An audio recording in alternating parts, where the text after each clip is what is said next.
Breakfast news मध्ये आपलं स्वागत आहे। मी आकांक्षा जावडेकर। आपण पाहताय एबीपी माझा आणि बुलेटिनच्या सुरुवातीलाच एक अत्यंत मोठी बातमी पाहूयात। प्रहार संघटनेचे नेते बच्चू कडू यांनी रात्री उशिरा उपमुख्यमंत्री एकनाथ शिंदे यांची भेट घेतलेली आहे। शिवसेनेकडून बच्चू कडू यांचं नाव हे विधान परिषदेसाठी जवळपास निश्चित झाल्याचं कळतंय। विधान परिषदेची उमेदवारी दाखल करण्यासाठी अवघे काही तास शिल्लक असतानाच दोघांच्या या भेटीमुळे विविध राजकीय चर्चा या रंगल्याचं पाहायला मिळतंय।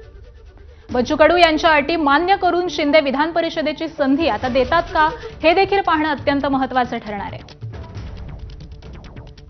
आणि आज सगळ्या संदर्भामध्ये आपण अपडेट जाणून घेऊयात। आमचे प्रतिनिधी सूरज सावंत सध्या आपल्या सोबत आहेत। सूरज, बच्चू कडू यांनी काल रात्री उपमुख्यमंत्री शिंदेंची भेट घेतलेली आहे।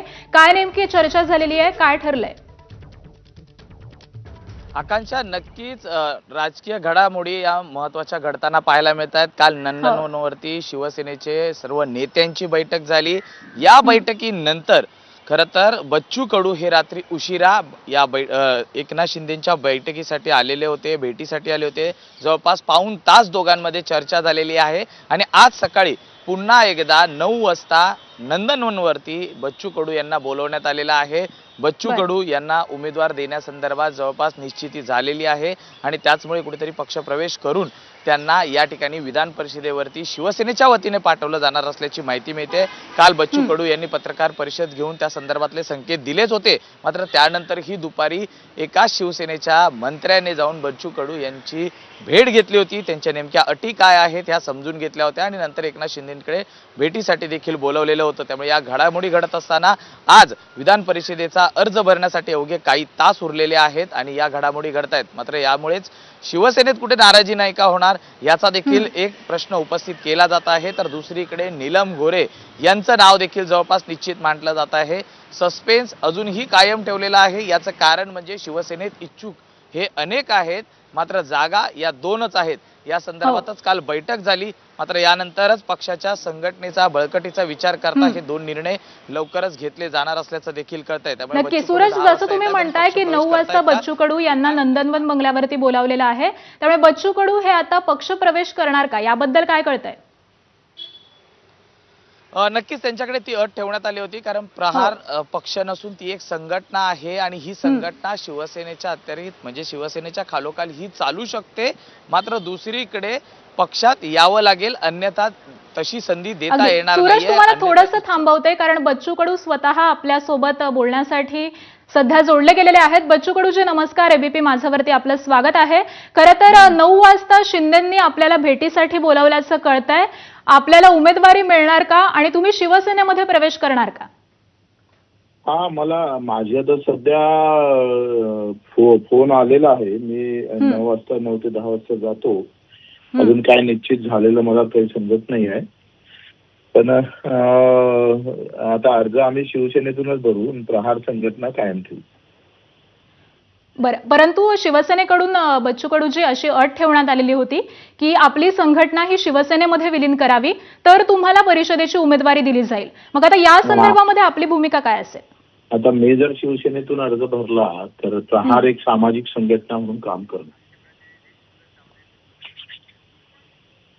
बरं, कडूजी, आमचे प्रतिनिधी सूरज सावंत सुद्धा आपल्या सोबत आहेत, ते तुमच्याशी बातचीत करू इच्छितात। Suraj, over to you. Bachchu कडूजी, एक तर प्रहार संघटना आहे आणि ती शिवसेनेच्या अखत्यारीत चालणार, ज्यामुळे जवळपास तुमचा शिवसेनेतला प्रवेश हा निश्चित आहे आणि 9 वाजता देखील तुम्हाला बोलवल्याचं कळतंय, पक्षप्रवेश होणार असल्याचं कळतंय। कितपत खरं? अजून मला काही माहित नाही नेमकं काय, आता तुमच्याकडूनच मी ऐकतोय।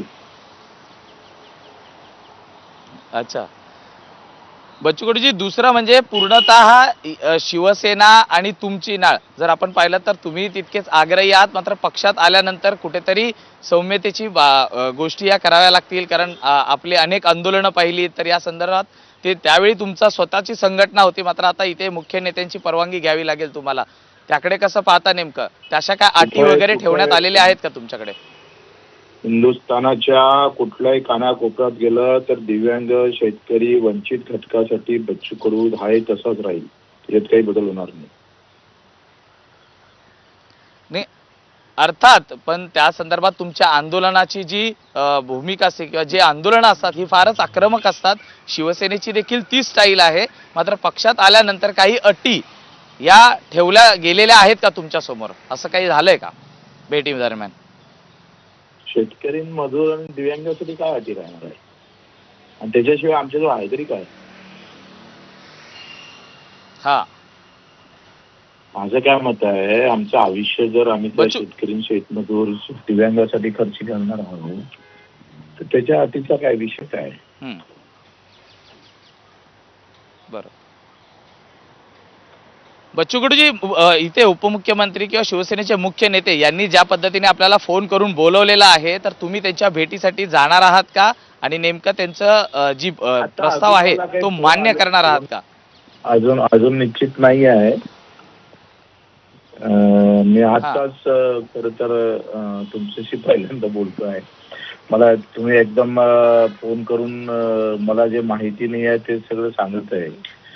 तर मला असं वाटतं का मला सगळं माहिती घेऊ द्या ना, मग मी सांगतोय काय आहे तर नेमकं. काल काल काल रात्रीच आपली उपमुख्यमंत्र्यांसोबत देखील भेट झाली असल्याचं कळतंय नंदनवनवरती. नाही, तरी ते सूत्र असेल तुमचे, सूत्राकडची माहिती असेल कदाचित. अच्छा, बरं.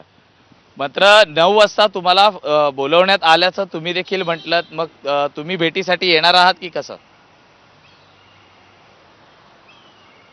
नाही, आता फोन आला तर पाहू ना काय म्हणते ते.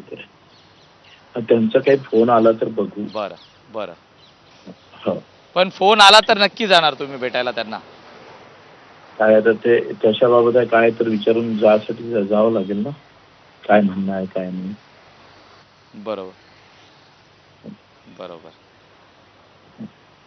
आकांक्षा, तर या ठिकाणी बच्चू कडूजी होतेच आपल्यासोबत. मात्र दुसरीकडे बच्चू कडूजी, एक शेवटचा प्रश्न आहे माझ्याकडे. काल देखील या संदर्भात बैठका झालेल्या आहे शिवसेनेत. आपल्या नावाला विरोध होतोय कारण आपण प्रहार संघटनेकडून आहात आणि जर का पक्षात तुम्ही आलात तरच तुम्हाला ती उमेदवारी द्यावी अशी देखील एक मानसिकता पक्षामध्ये आहे. त्याकडे कसं पाहता? पाहू, आता चर्चा तर होऊ द्या ना, काय म्हणते, कसा पक्ष प्रवेश काय आहे सगळं पाहून ठरवू. याआधी चर्चा झालीच नाहीये का? कारण अनेक शिवसेनेचे नेते म्हटलेले आहेत की बच्चू कडू यांच्याशी आमचा संवाद सुरू आहे, भेटीगाठी सुरू आहेत, चर्चा सुरू आहेत. नाही, असं फेस टू फेस काही झालं नाही तर माहित पडतं. आता तुम्ही म्हणताय अजून फोन आला नाही, पाहतो. पण याआधी देखील तुमचे आणि एकनाथ शिंदेचे संबंध खरं तर खूप जवळचे, मैत्रीचे आणि चांगले राहिलेले आहेत. मागे देखील उठावाच्या वेळी आपण एकनाथ शिंदेंना त्या ठिकाणी मदत केली होती. आता आपण जरी आमदार नसला तरी कुठेतरी शिंदेंनी एक हात मैत्रीचा पुढे केलेला आहे. आपल्याला देखील तिकडे बळकटी मिळू शकते. यामुळे याचा विचार नाही का करत आहात? बळकटी कसं आहे, जे काही आहे, मला एकट्याला बळकटी भेटून काय फायदा आहे का? आम्ही आमचे जे उद्देश आहे ते शेवटपर्यंत त्या वंचित घटकासाठी आहे, लक्षात घ्या. आम्हाला मजबूतीची गरज नाही आहे. व्यक्तिगत बच्चू कडूला काय मजबूतीची गरज आहे? 20 वर्ष राजकारणात गेले आणि स्वतःच्या ताकदीवर गेले. आम्ही जे आता जे काही करू ते सर्व काही शेतकरी, मजूर, दिव्यांगांसाठी करू. जर शिवसेनेसारखी ताकद जर आम्हाला या सगळ्या प्रश्नासाठी भेटली तर त्याचा आनंद आहे ना. बरोबर. बच्चू कडूजी, नेमका हाच एक दोघांमधला धागा आहे, एकनाथ शिंदे आणि तुमच्यामधला, की दोघांनाही लोक ही खूप महत्वाची आहेत, त्यांचे प्रश्न खूप महत्वाचे आहेत. माझा सहकारी वेदांत नेब हा देखील आहे, त्याला देखील काही प्रश्न आपल्याला विचारायचे आहेत. वेदांत. बच्चू भाऊ, प्रहार संघटना ही म्हणजे राहणार का? किंवा मग जर पक्ष विलीन करायचा जर जी काही चर्चा चालू आहे, पक्ष विलीन केल्यानंतर सगळे तुमचे कार्यकर्ते, पदाधिकारी शिवसैनिक होणार आणि मग प्रहार संघटना वेगळी राहणार, असा काही निर्णय झालाय का? वेदांत म्हणून तसं करू, तू म्हणशील तसं करू. नाही, पण निर्णय काय झालाय? वेदांना सांगावं मला आणि आम्ही तसं करावं.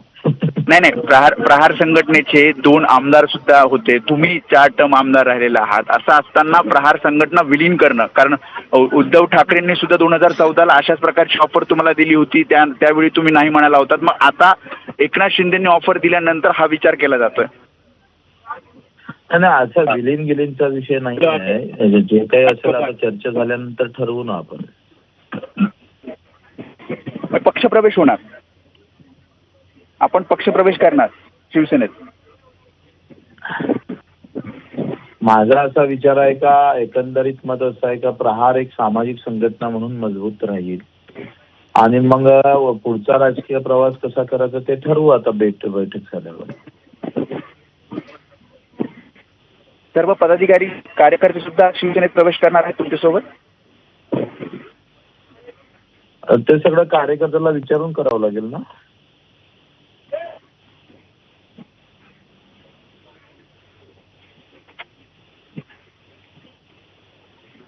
ओके, चला भेटू. जय महाराष्ट्र. अगदी. तर बच्चू कडूजी, आभार आपले. तुम्ही आमच्याशी बोललात, प्रतिक्रिया दिलीत आणि वेदांत नेब हे देखील त्यांना प्रश्न विचारत होते, बातचीत करत होते. तुमचेही आभार. तर बच्चू कडू यांनी एबीपी माझावरती ही प्रतिक्रिया दिलेली आहे. विलिनीकरणाचा प्रश्न नाही, चर्चेनंतर निर्णय घेऊ असं बच्चू कडू सध्या म्हणतायत. जर शिवसेनेकडून मला फोन आला तर पुढची चर्चा होईल आणि त्यानंतर मी ही उमेदवारी स्वीकारेन असं कडूंनी आत्ताच एबीपी माझाशी बोलताना सांगितलेलं आहे. तर संघटना ही कायम राहील असं देखील त्यांचं म्हणणं आहे. त्यामुळे आता आगामी काळामध्ये नेमका काय निर्णय होतो हे पाहणं महत्त्वाचं असेल. आणि यानंतर पुढच्या बातमीकडे वळूयात. विधान परिषद निवडणुकीसाठी उमेदवारी अर्ज भरण्यासाठी आजचा शेवटचा दिवस आहे. भाजपचे 6 उमेदवार आज उमेदवारी अर्ज दाखल करणार आहेत. मात्र अखेरच्या दिवसापर्यंत अजूनही शिवसेनेचे उमेदवार हे ठरलेले नाहीयेत. राष्ट्रवादीनं देखील अजून एका जागेवरती उमेदवार दिलेला नाही. राष्ट्रवादीची 13 मतं ही अतिरिक्त आहेत आणि त्याचमुळे महायुती आणखी एक उमेदवार मैदानामध्ये उतरवण्याची शक्यता आहे. शिवसेना तिसरा उमेदवार मैदानामध्ये उतरवणार असल्याची खेळी खेळेल अशीही शक्यता व्यक्त करण्यात येते. मात्र अजूनही शिंदेंनी आपले पत्ते हे जाहीर केलेले नाहीयेत. राष्ट्रवादीच्या वाट्याला आलेल्या एका जागेवरती देखील अजूनही उमेदवाराची घोषणा नाहीये. राष्ट्रवादीमध्ये 75 ते 80 जण हे एकाच जागेवरती इच्छुक आहेत आणि त्यामुळे ऐनवेळी कोणाला उमेदवारी मिळणार याची उत्सुकता आहे.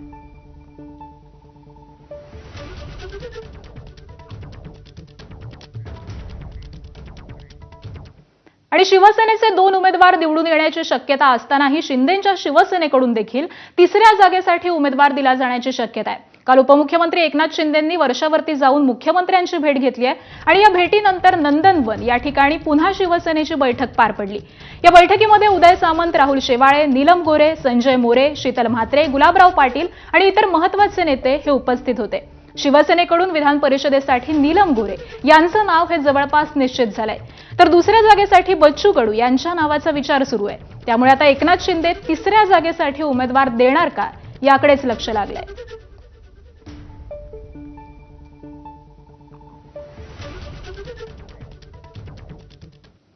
तर दुसरीकडे राष्ट्रवादीमध्ये मात्र